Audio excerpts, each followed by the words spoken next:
Welcome to Spring Cleansing and Detox. I'm Andrea Potter, I'm chef of Rooted Nutrition, and this is one of my favorite spring recipes. It's also amazing in the fall, and the reason that it's cleansing is because it's beautifully cooked out whole grains and beans, and the cooking it out in kind of a porridgey consistency helps to make it a very, very easily digestible food. And as we learned before, the easier that things are to digest, then the more energy that your body can focus on the cleansing aspect. So ingredients for Kitchari. Kitchari is just Indian mung beans and rice.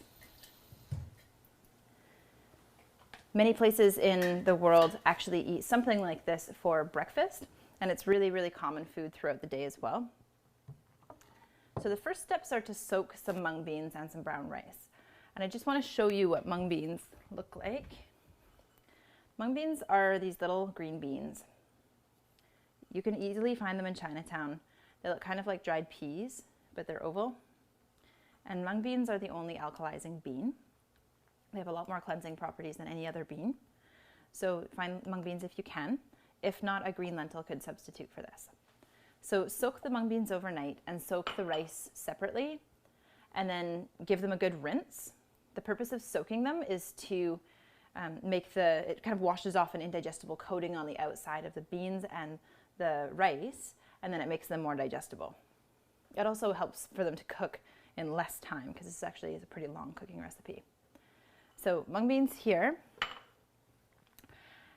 And the first step of this recipe, I do this a little bit differently than I've seen some recipes. And the reason being, if you're going to do this Kitchari for your cleanse, and you want to do it really regularly, I recommend having at least one meal a day that is Kitchari. That can be breakfast, lunch, or dinner. And I've included a sweet variation as well as this savory variation so that you don't get bored of it.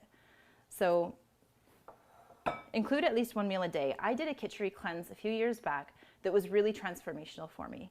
I ate Kitchari for every meal for 10 days or 12 days, and it was so much in contrast to some more severe cleanses that I had done before, but so much more effective.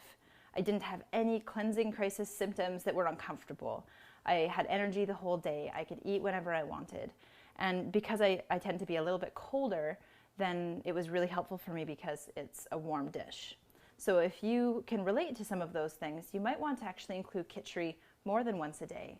It helped me to identify that I have a wheat intolerance, for example, because mung beans and brown rice are fairly hypoallergenic foods, and any of the other foods and spices here are just to either aid digestion or add some nutrition, but there's no inflammatory foods like tomatoes, peppers, or eggplants. So if you have inflammation in the body or any pain, then omit tomatoes, peppers, and eggplants, and that will help you for your body to just cool down for a time, and it will reduce inflammation and pain.